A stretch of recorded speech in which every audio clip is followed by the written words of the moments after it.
Muy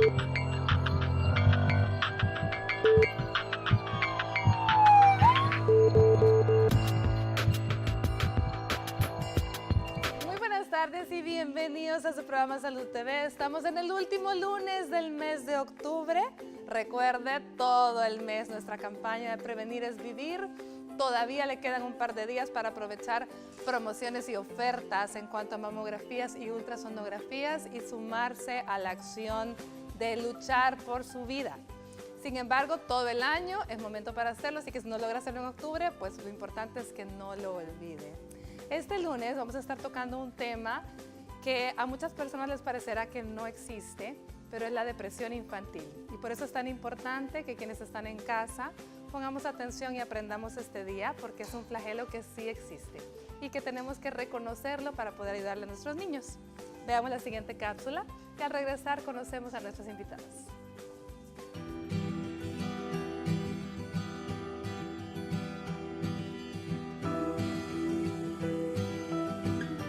La depresión es un trastorno del estado de ánimo que afecta tanto a niños como a adultos y resulta altamente incapacitante y cursa con un elevado nivel de malestar. La Organización Mundial de la Salud estima que un 3% de los niños sufre este padecimiento, que representa entre el 10 y el 15% de las consultas de psiquiatría infantil según diferentes autores. Las señales que los niños presentan comienzan con un humor deprimido o irritable, y además a menudo no son capaces de describir cómo se sienten y suelen quejarse de molestias físicas imprecisas y mostrar una triste expresión facial o una escasa comunicación visual. También pierden el interés hacia el entorno, muestran falta de energía y llegan a perder la confianza y autoestima, pudiendo tener percepciones autodestructivas. Existe una interacción de distintas variables, tanto de carácter biológico como social, que están presentes en la aparición de la depresión infantil. Sin embargo, es necesaria la existencia de una vulnerabilidad personal, familiar y ambiental que facilite el desarrollo del trastorno. ¿Quiere conocer más sobre la depresión infantil, sus causas, diagnóstico y tratamiento? Quédese en sintonía de su programa Salud TV. Nuestro staff de especialistas estará hablando sobre este interesante tema. Acompáñenos.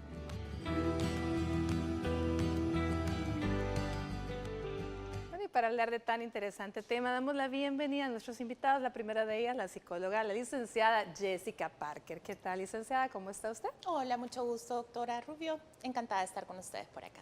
Muchísimas gracias por aceptar la invitación. Tenemos también con nosotros a nuestro pediatra, amigo, superhéroe, como siempre, él viene ahí con sus gabachas que me encantan, con su superhéroe, el doctor Ángel Duarte. ¿Qué tal, doctor? ¿Cómo está? Muy bien, doctora, muy contento de estar aquí y con un poquito de temor aquí porque estamos a la par de Jessica Parker, ya va a venir Superman a rescatarla, ¿verdad? Bueno, pero ahí está Flash para que se defienda. Bueno, muy bien. Le damos la bienvenida a nuestra psiquiatra infantil que nos acompaña este día, la doctora Zenia Durán. ¿Qué tal, doctora? Buenas tardes, muchísimas gracias por la invitación. Encantada de estar acá. El gusto es para nosotros realmente conocerla y tenerla por acá con nosotros. Gracias. Así que este día vamos a estar aprendiendo. Mire, realmente, ¿quién diría? Probablemente nuestros abuelitos o los adultos dirían depresión infantil y harían una cara como, nah, eso no es posible. Sí. Pero ¿qué tal, doctora? Cuéntenos un poco, ¿qué tan frecuente es esto? Yo quisiera primero decir de que la depresión es una tristeza patológica. ¿Verdad? Todos hemos tenido tristeza en algún momento, pero la tristeza de la depresión es una tristeza patológica y los niños, por supuesto, que la pueden tener. Tenemos alteraciones en el sueño y en el apetito, en los niños en el control de los esfínteres, entonces abarcan una serie de síntomas que pueden ser importantes evaluar y no dejar pasar por alto. Este grupo etario, pues tenemos que evaluarlos de acuerdo a la edad del desarrollo en la que estén. Vean, muchos niños no van a tener, por ejemplo, consolidado el concepto de muerte, o el concepto de autolesiones, o se mezcla ahí por una buena parte la impulsividad de la etapa, la búsqueda de la novedad en los adolescentes. Entonces es individualizar cada caso en específico. Jessica, ¿qué tan temprano ha tenido usted la oportunidad de ver niños con síntomas que pueden ser asociados a depresión? Bueno, es muy importante aclarar que en la etapa del desarrollo hay muchos cambios. Entonces, precisamente tenemos que distinguir bien qué es un cuadro clínicamente significativo de tristezas espontáneas. Por ejemplo, muertes o cambios ambientales a veces provocan este tipo de tristeza y no necesariamente es un trastorno depresivo. Hay una nueva nomenclatura en el DSM-5 que es el trastorno de disregulación del estado de ánimo, disregulación disruptiva, y este trastorno es parte de los trastornos depresivos. Inicia a partir de los 7 años de edad, entre los 7 y los 18 años de edad.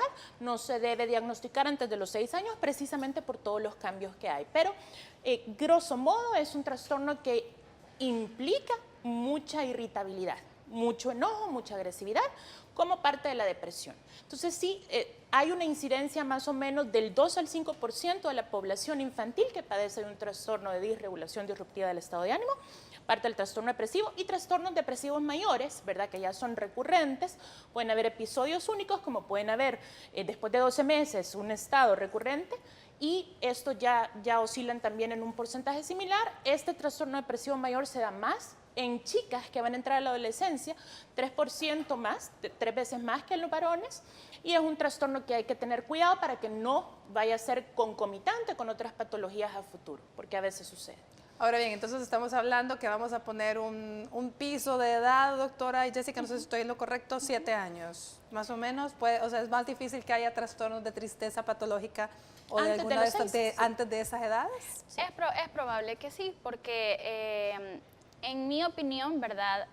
Los niños se van adaptando y yo creo que tienen mejores mecanismos de defensa que los adultos en muchas ocasiones, y logran superar estas situaciones. Hablábamos de tristeza espontánea o tristezas episódicas y están razonables a una situación.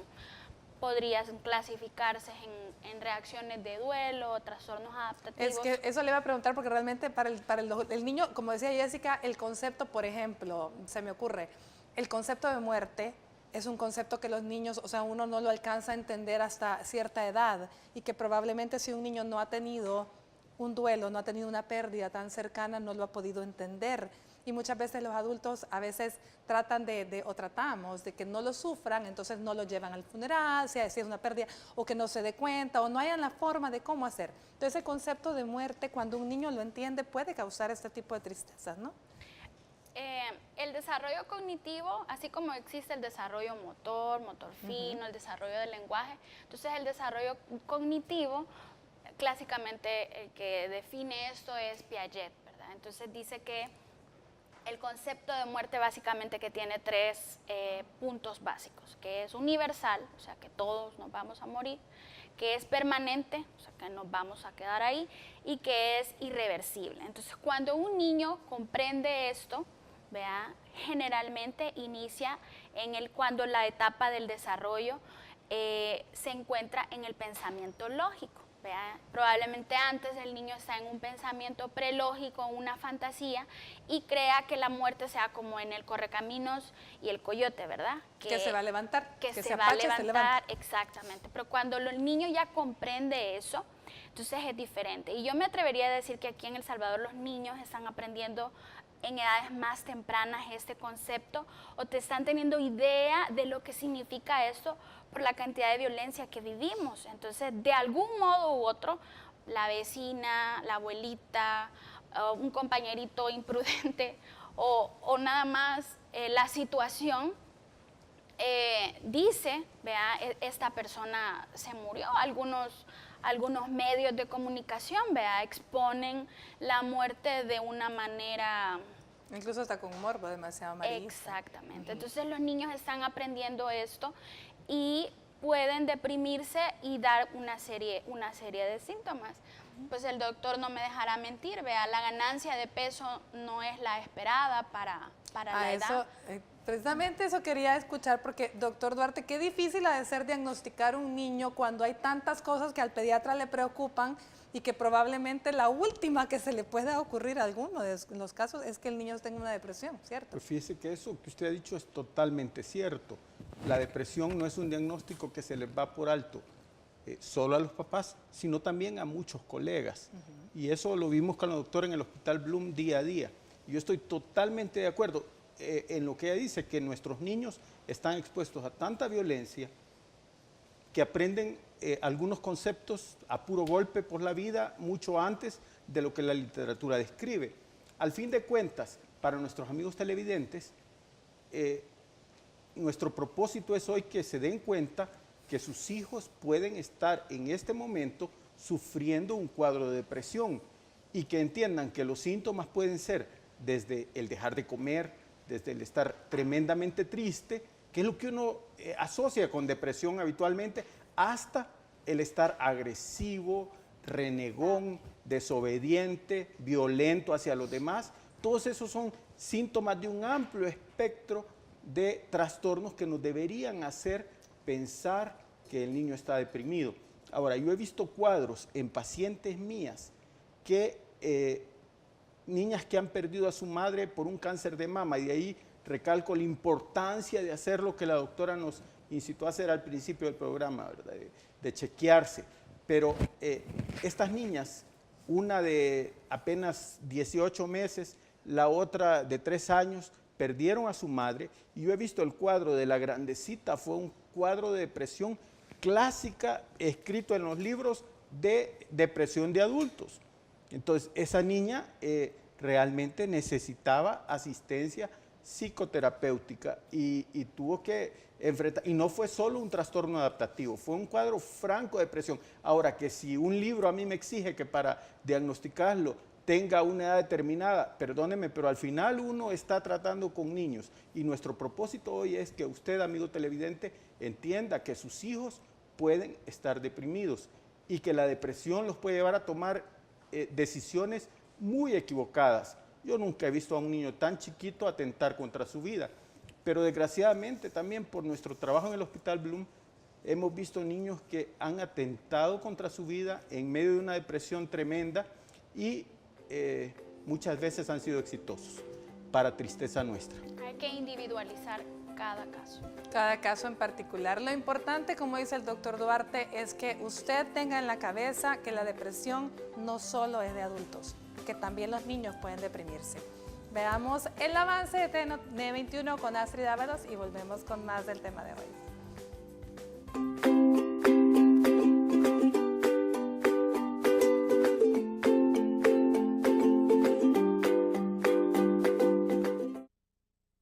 Estás viendo Salud TV.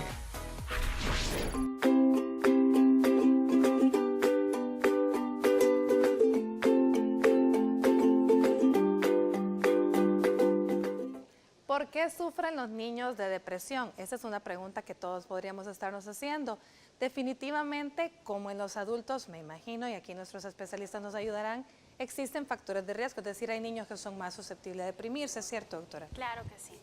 En estos factores de riesgo podríamos hablar del temperamento, ¿verdad? Que es como las características biológicas que heredamos de papá y mamá y que van a expresar ciertas conductas. Clásicamente, por ejemplo, describimos, o más bien Hipócrates describe 4 temperamentos: melancólico, sanguíneo, colérico y flemático. Entonces, los niños van a tener un temperamento. Otros autores clasifican en temperamento inhibido, temperamento dócil, temperamento difícil. Y cada uno de estos chicos va a expresar todas las enfermedades, incluso las físicas, de cierto modo, con ciertos síntomas. Entonces tenemos factores de riesgo, sí, temperamentos inhibidos, temperamentos que guardan, que son bien herméticos, que son bien reservados, aislados, callados. Es probable que presenten síntomas depresivos en mayor cantidad que otros chicos. Podríamos hablar incluso de factores biológicos. Vea, está documentado que las mamás que tuvieron depresión en el embarazo, ¿sí?, o depresiones posparto, pueden tener hijos con mayor tendencia a la depresión que otros grupos que no tuvieron estos síntomas. Hablando de factores biológicos, por decirlo así. ¿Por qué no hablamos a estas edades de personalidad, por ejemplo, como hablamos en los adultos? La literatura define de que la personalidad se termina de definir, ¿verdad?, de concretizar entre los 18 y los 20 años. Entonces ahí, en ese momento, nosotros decimos personalidad. Mientras vamos creciendo, nos vamos desarrollando. Yo decía, tenemos desarrollo cognitivo, desarrollo emocional, desarrollo motor y vamos identificando algunas características propias. Entonces, el carácter es el ambiente. Vean, nos influencia la iglesia, la familia, la escuela, los amigos, los medios de comunicación, el internet, la tablet, vea, la nueva niñera. Eso puede modificar el carácter del niño. El carácter del niño. Pero no el temperamento. No el temperamento. El temperamento es la carga genética con la que nacemos y es lo que traemos de mamá y papá. Y los dos se combinan para hacer la personalidad más tarde. O sea, carácter y temperamento se van a combinar para formar luego la personalidad del niño. ¿Qué otros factores de riesgo podemos tener, aparte del temperamento y esta carga genética? Sí, bueno, los trastornos depresivos en general comparten el hecho de tener factores de riesgo ambientales, factores temperamentales, factores genéticos físicos. Esos son como los factores de riesgo usuales. Entre los factores ambientales están los traumas, las pérdidas, la violencia, los abusos, ¿verdad? Situaciones que marcan grandemente a la persona, al niño, a la niña, y que provocan, que son factores de riesgo para que se produzca un episodio de trastorno depresivo de cualquier índole, ¿verdad?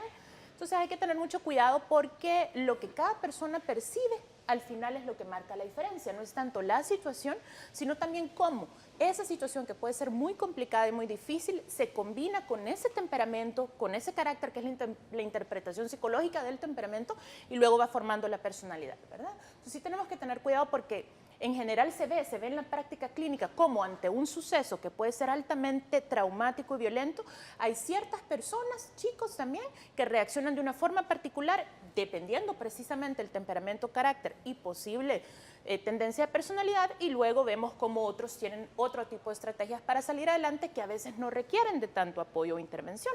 Ante todo, lo que hay que saber es hacer un buen historial clínico de la situación, conocer con la mayor profundidad posible a esta persona para poder guiarla y orientarla de la mejor forma posible.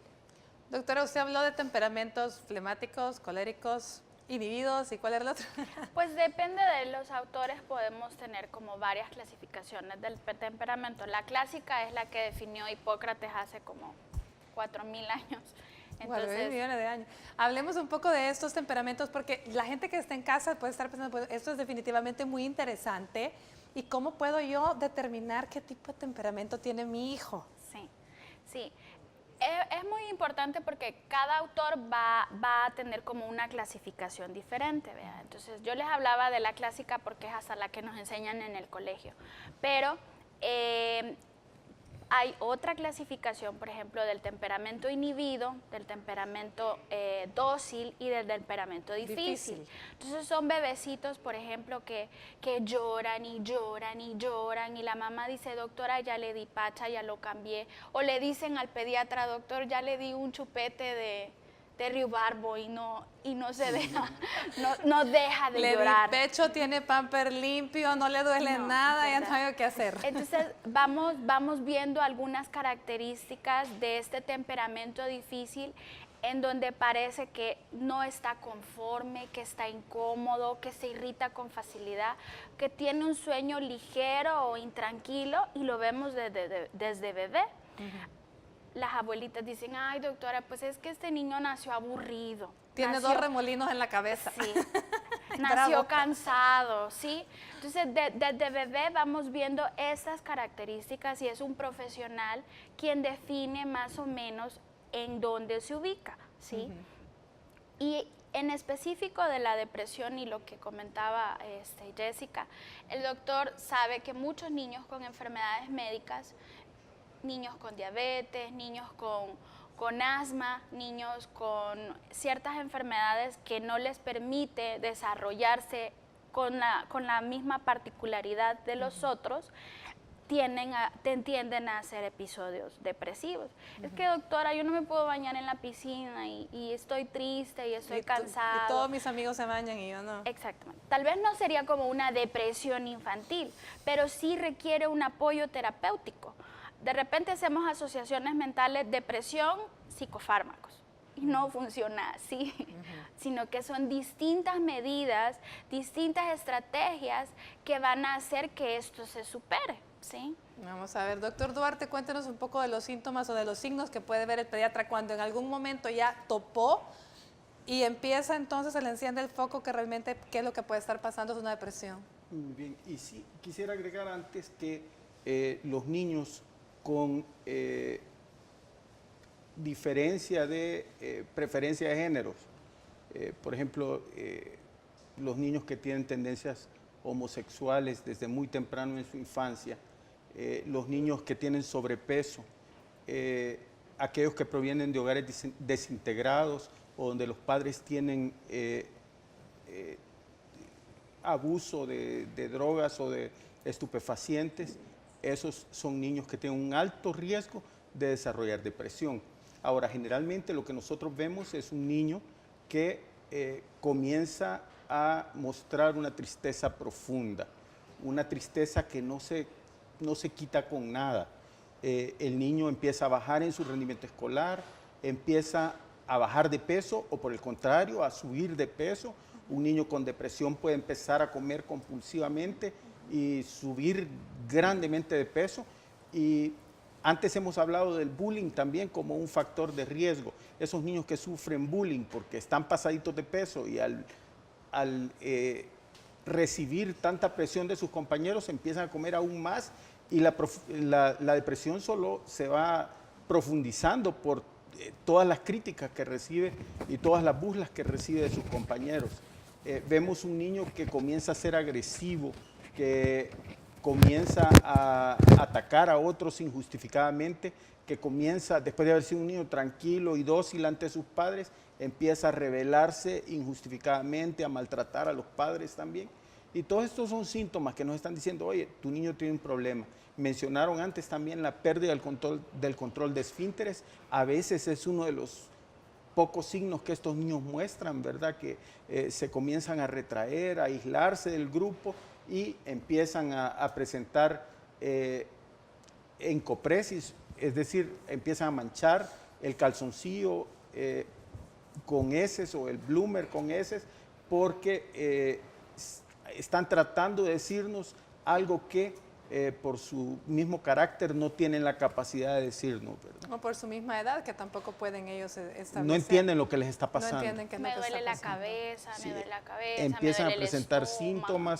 síntomas, somatizan todo dicen, bueno, tengo esto. Hemos tenido casos de niños que fingen cuadros de parálisis, por ejemplo, y que usted tiene grandes problemas para diagnosticarlos. Incluso, por ejemplo, dicen que han perdido la sensibilidad y usted los pincha con una aguja y no se muestran inmutables, ¿verdad? Y se requiere...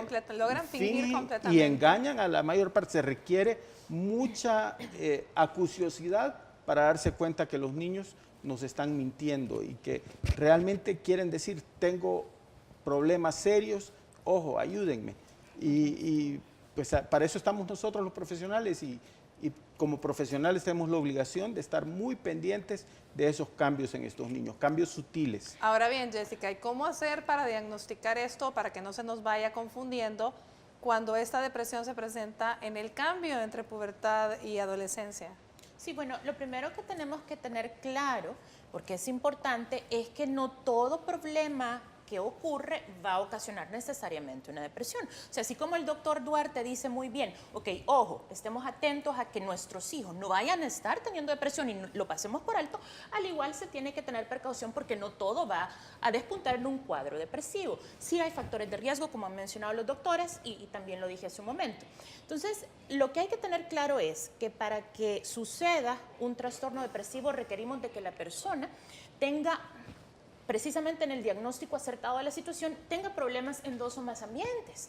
Que sea una persona que realmente está manifestando estos síntomas, sean fingidos o no, por llamar la atención o por decir tengo un problema, que está manifestando estos síntomas, por ejemplo, en el colegio, en la familia, con los compañeros, con los amigos a nivel interpersonal, y que es evidente que hay problemas.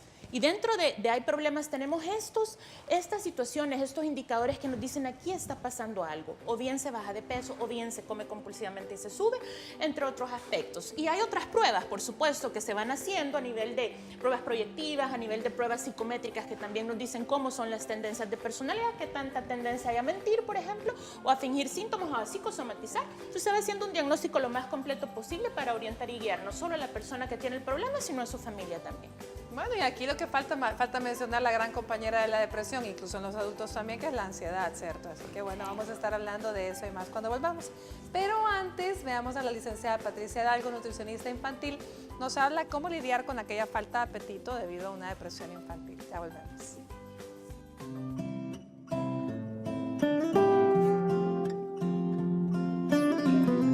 Hola amigos de Salud TV, yo soy la licenciada Patricia Hidalgo, nutricionista y dietista infantil, y hoy vamos a hablar acerca de cómo mejorar el apetito en niños con depresión infantil.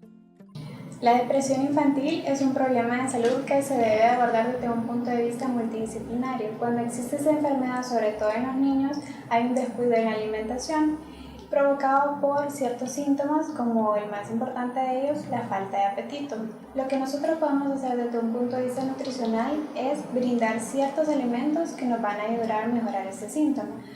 Ya sabemos que cuando hay una depresión hay una baja de la serotonina, que es un neurotransmisor que proviene del triptófano, que nos regula el cansancio, el estado de ánimo, nos puede provocar apatía. Entonces, por ello hay que brindar alimentos que sean ricos en triptófano, como por ejemplo el plátano y la avena. También hay una deficiencia de ciertos minerales que son reguladores, como el magnesio, que lo podemos encontrar en la espinaca, y el calcio, que también lo podemos encontrar en la leche o el brócoli.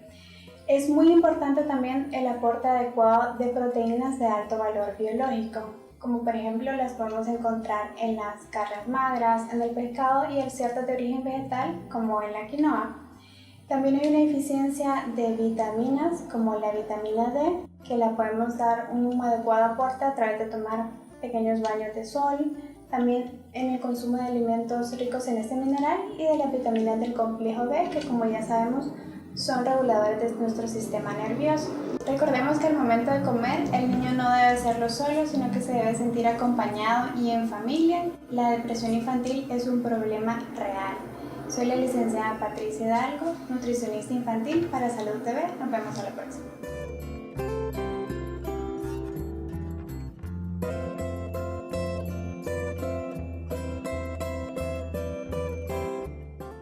Estás viendo Salud TV. En el mes de octubre, súmate al Rosa con Hospital y Laboratorios Centro Ginecológico. Aprovecha nuestros descuentos y precios especiales por el mes de la lucha contra el cáncer de mama. Hospital Centro Ginecológico. Somos parte de tu vida. En este mes de octubre, súmate al Rosa con Hospital y Laboratorios Centro Ginecológico y obtén precios especiales en el área de imagenología al realizarte tu mamografía o ultrasonografía de mamas. Además, claro, de los descuentos en laboratorios. En este mes de la lucha contra el cáncer de mama, pon más actitud y demuestra más amor a tu salud. Juntas somos más fuertes para ganarle al cáncer de mama. Hospital Centro Ginecológico, somos parte de tu vida. Estamos hablando hoy de depresión infantil y estamos casi cerrando el mes donde se celebra el mes del Día del Niño. ¿Qué les parece si en la siguiente nota vemos a Lianick Borlasca y aprendemos un poco de tips de yoga para niños? Ya volvemos.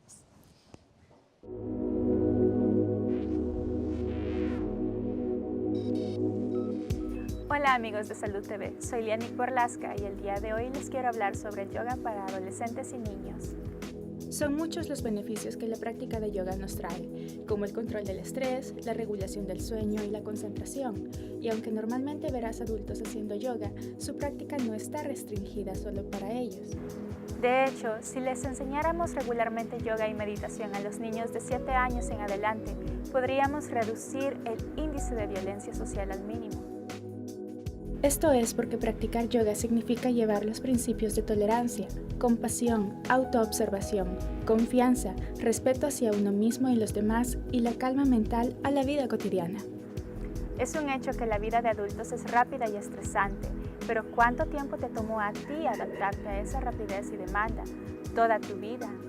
Ahora transfiramos ese estilo de vida a un niño o adolescente, quienes están más cerca de la confianza y libertad mental que nosotros que ya crecimos. Imagina lo chocante que es para un niño tener tanta alegría, energía y creatividad y no poder explorar los elementos que tiene, sino al contrario, condicionarlos por las pantallas y los estímulos visuales predeterminados de las redes sociales y la publicidad. Esa necesidad de jugar y moverse es limitada nada más al uso de los pulgares. Sin mencionar el efecto que tiene todo esto en la autoimagen.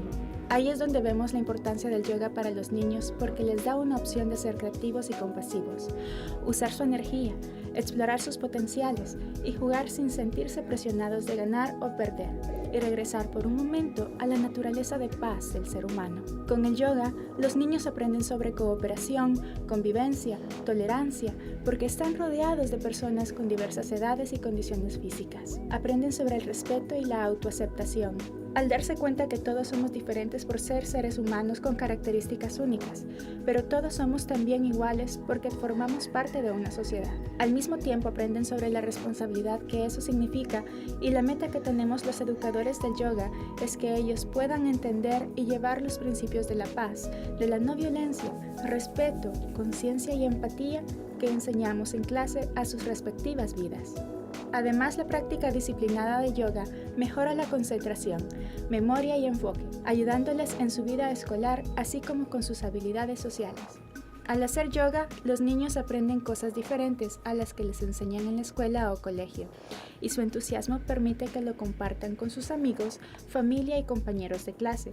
Así se vuelven influencias positivas en la vida de los demás. No hay una edad perfecta para que un niño o niña empiece a hacer yoga. Eso depende del despertar de su propia conciencia, lo que le da la capacidad de crear un compromiso a largo plazo como individuo y sin la influencia externa de los demás.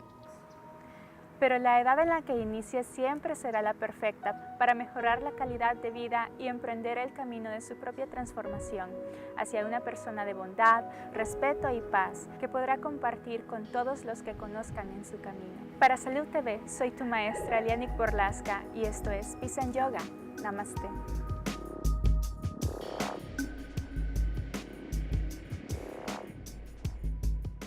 Namaste, Lianik Borlaska. Me encanta, mire, la disciplina del yoga es tan completa y tan bonita y qué bonito poder aplicarlo también para los niños.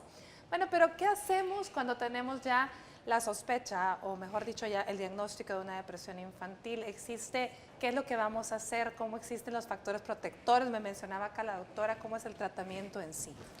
Como decía Jessica, forma parte de como la prevención de estos problemas depresivos y en mi opinión una de las formas de prevenir la depresión es que los papás escuchen y se comuniquen con los hijos, ¿verdad? Todas las noches o todos los días sin excepción, ¿verdad?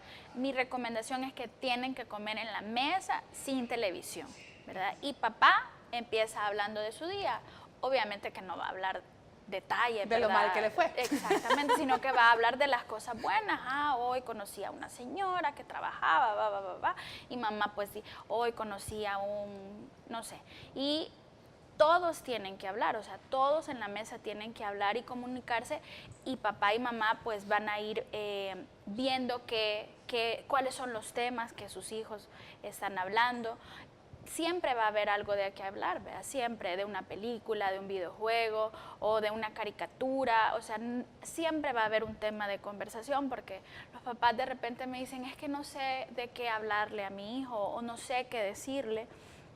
Entonces, ese es como un factor protector de muchísimas cosas.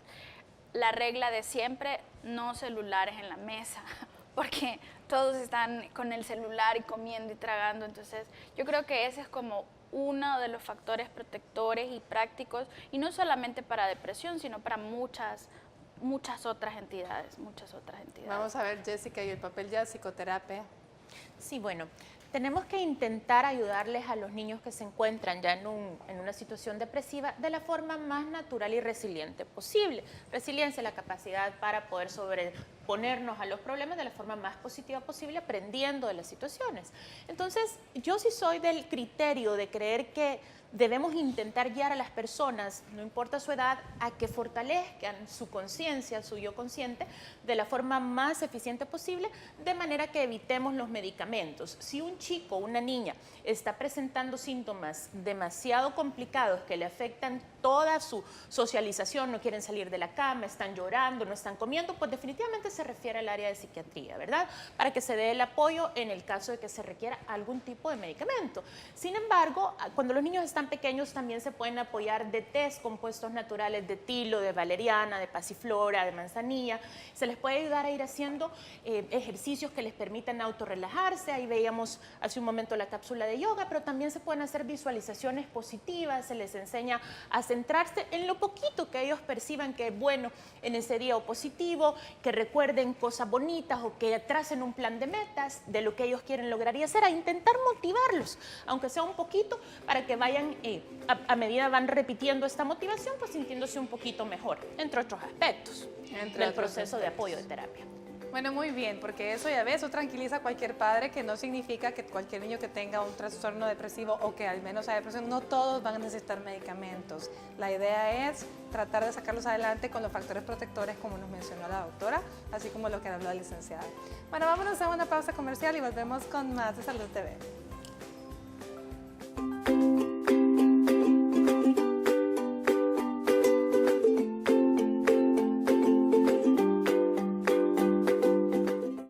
Estás viendo Salud TV.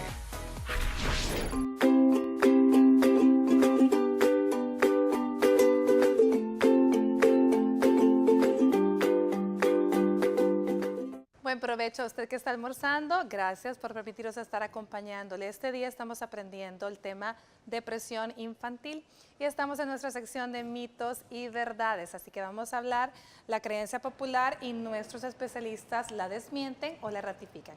Veamos el primer mito que tenemos para este día. El primero nos dice, la depresión infantil es una enfermedad transitoria. Vamos a ver, doctora. Es una verdad, ¿verdad? La depresión puede ser un episodio y esto es transitorio, o sea, nadie va a estar deprimido para siempre y es temporal, dependiendo de las medidas terapéuticas que tengamos con los niños, ¿verdad?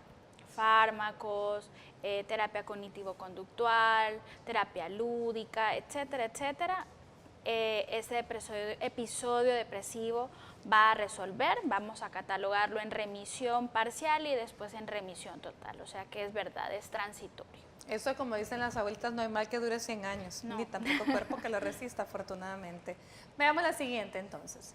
El siguiente nos dice, la depresión infantil surge por la falta de atención de los padres. Vamos a ver, Jessica.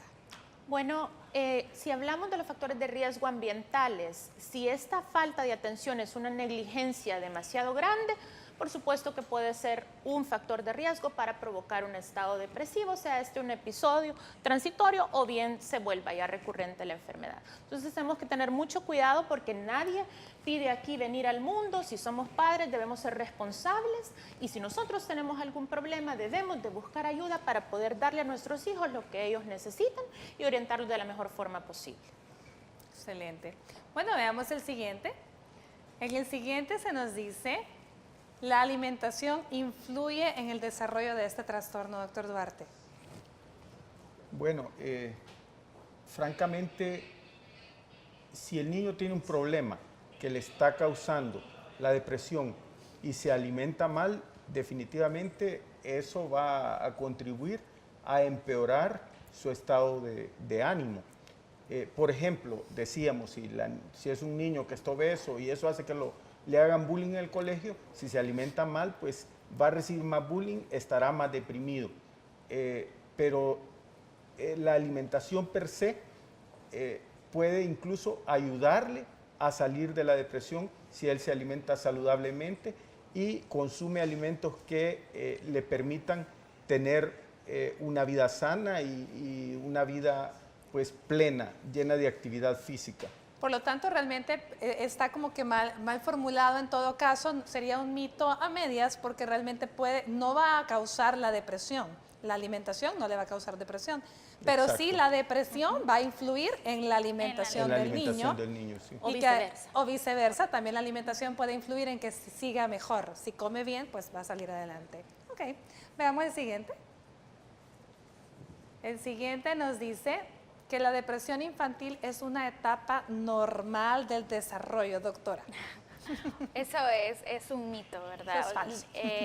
La depresión es una enfermedad, nadie quiere estar enfermo. Yo siempre les digo que, ¿quién quiere tener diarrea? O sea, nadie va a levantar la mano y va a decir, yo quiero tener diarrea. Entonces, ningún niño va a levantar la mano y va a decir, yo quiero estar deprimido. Entonces, no forma parte de una etapa normal.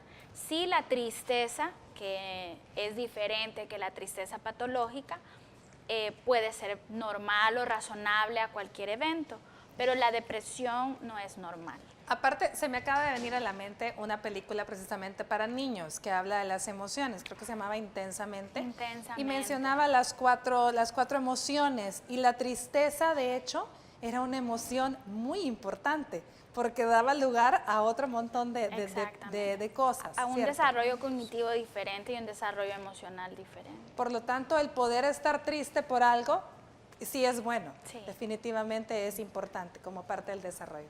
Veamos el siguiente. El siguiente nos dice la ausencia emocional del síntoma. La ausencia emocional es síntoma de la depresión infantil. Jessica. Bueno, en algunas ocasiones esta ausencia emocional puede ser parte del problema depresivo, ¿verdad? Porque hay un aplanamiento emocional. La persona no está mostrando ni está expresando lo que siente. Puede haber negación, puede haber otros tipos de mecanismos de defensa que están operando, represión de sentimientos, y eso ya no sería sano ni sería lo normal. Entonces puede ser parte de los síntomas que se den en un trastorno de depresión. O también, como mencionaba Xenia al principio, los tipos de niños con temperamentos inhibidos que también tienden a no expresar, ¿verdad? Exactamente. Que probablemente también que son más susceptibles, ¿sí? O esa ausencia emocional que nos da como un aplanamiento afectivo fácil de póker. ¿Y te sentís mal? No. ¿Y te duele algo? No. ¿Y quieres ir a la escuela? No. Entonces hay algo ahí más, ¿verdad? Que Hay algo tenemos. que no puede. Exactamente. Que hay que ir a rascar un poquito más. Bueno, muy bien, veamos al siguiente. El siguiente nos habla, dice, un sistema inmunológico inestable es una señal de alerta, doctor Duarte. Realmente los pacientes deprimidos pueden tener un sistema inmunológico perfectamente saludable. No esperemos que un niño deprimido va automáticamente a empezar a contraer todas las infecciones habidas y por haber. Los síntomas de la depresión y los signos son mucho más sutiles, son signos que están ahí y que hay que buscarlos.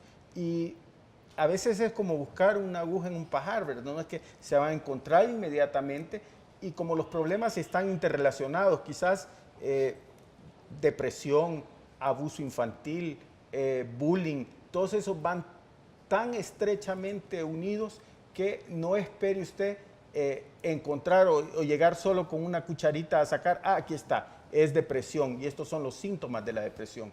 Pero yo diría que eso es falso. La depresión no predispone a los niños. No todos somatizan. Así es, sí.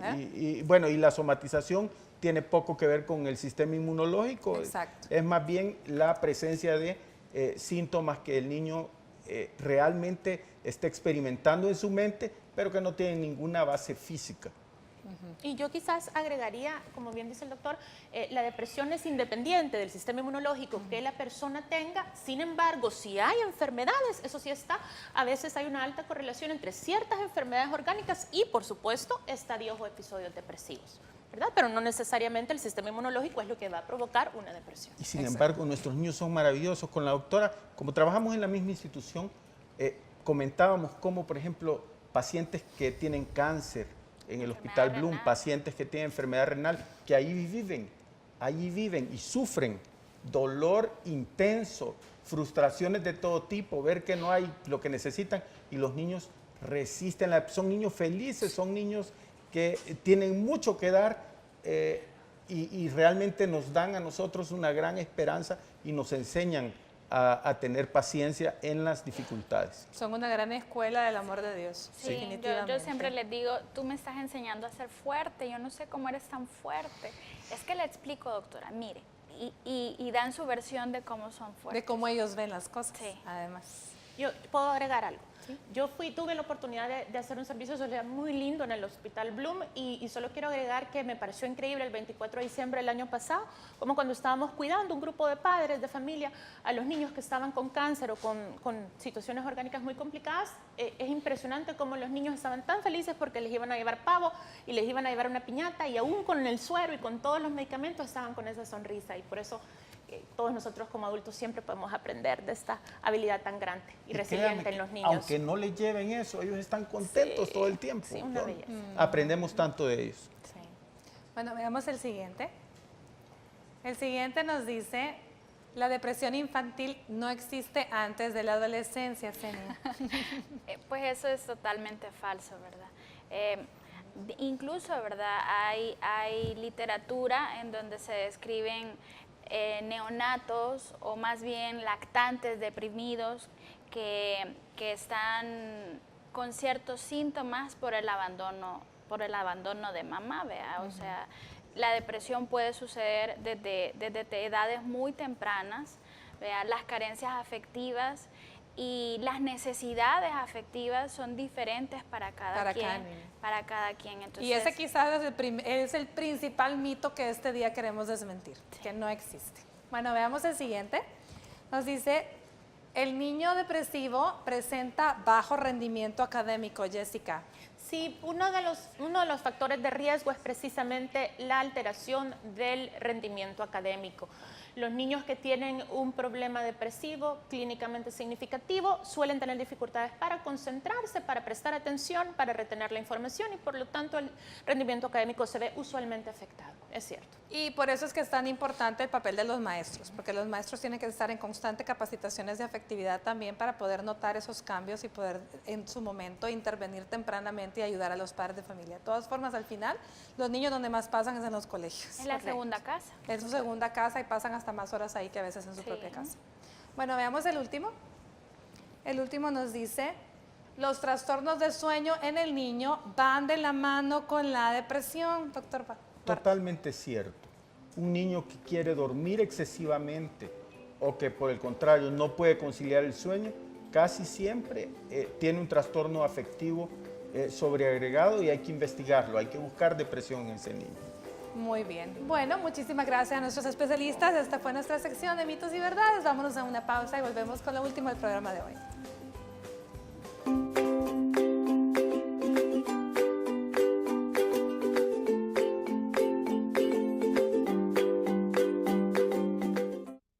Estás viendo Salud TV.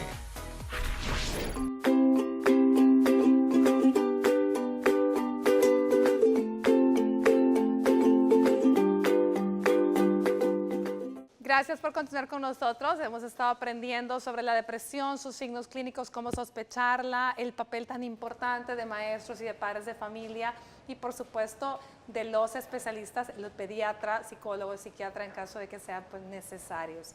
Ahora bien, quisiera que cada uno de nuestros invitados nos diera una conclusión y una recomendación final. Comencemos con usted, Jessica. Ok, bueno, mi recomendación es que estemos atentos precisamente a los signos de tristeza, a los signos y cambios que hemos platicado durante el programa que nuestros hijos pueden presentar para poderles dar la orientación específica, pero sobre todo como padres, vernos a nosotros mismos con conciencia y determinar si nosotros tenemos algún problema que pueda estar incidiendo también en esta sintomatología de nuestros hijos y buscar la ayuda, porque como adultos somos un poco renuentes a veces a buscar esa ayuda y creemos que sabemos todo y que ya podemos automedicarnos, autotratarnos y no siempre es así. Así que mi recomendación es que también estemos pendientes de nosotros mismos para poder ayudar a nuestros hijos de la mejor forma posible. Mire qué importante lo que acaba de decir Jessica, podemos ser nosotros los padres al final los causantes de esta depresión o estarla propiciando, así que sí, es importante una evaluación como familia de cada uno de los miembros para ver en qué estamos fallando. Doctor Duarte. Mire, yo le sugeriría a todos los que nos ven que si a su hijo lo refieren al psicólogo o al psiquiatra, no tenga miedo, no significa que está loco. Si le recetan antidepresivos, por favor, déselos. No son medicamentos monstruosos que le van a causar daño a su hijo. Y segundo consejo, mire, saque a su hijo a la calle, que juegue en la calle. Usted no entiende el enorme papel que la exposición a la luz del sol tiene en nuestros cerebros para producir serotonina, que es la sustancia que nos mantiene felices y alegres. En los países donde el sol no brilla durante varios meses, la gente tiene más altas tasas de depresión y de suicidio. Y recuerde, un niño deprimido puede incluso llegar a quitarse la vida. Esté pendiente y busque signos. Converse con su hijo y pregúntele si alguna vez ha pensado que sería mejor estar muerto. Y si es así, hoy mismo váyase a consulta. Doctora.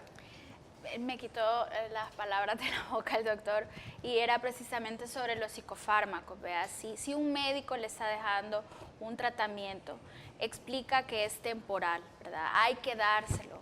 Los niños no van a tomar medicamentos prolongadamente. Un doctor, hablo por mí, jamás voy a dejarle algo a un niño que le vaya a hacer daño. Que le pueda hacer daño, exacto. O sea, es temporal. Y papás, comuníquense con sus hijos, coman con ellos todos los días, hablen con ellos, ¿verdad? Juegue con ellos, pinte, platique, cocinen juntos, eso ayuda bastante. Estén con ellos. Importante, muchísimas gracias por todos esos consejos. Yo espero que usted que esté en casa haya aprendido mucho este día y que pueda poner en acción, pueda hacer esto todo acción para que pueda ser positivo para su familia. Muchísimas gracias, Jessica. Doctor Duarte, doctor Flash, muchísimas gracias. Doctora, gracias, un placer haberla tenido por acá. Gracias por la invitación. Muchísimas gracias. Gracias a ustedes que nos acompañaron. El día de mañana vamos a estar hablando de una enfermedad llamada enfermedad de Crohn. Así que no se lo pierda. Por hoy, recuerde, 30 de octubre, le quedan 2 días más para aprovechar promociones. Hágase la mamografía. Que tenga un lindo inicio de semana, una linda tarde y que Dios lo bendiga.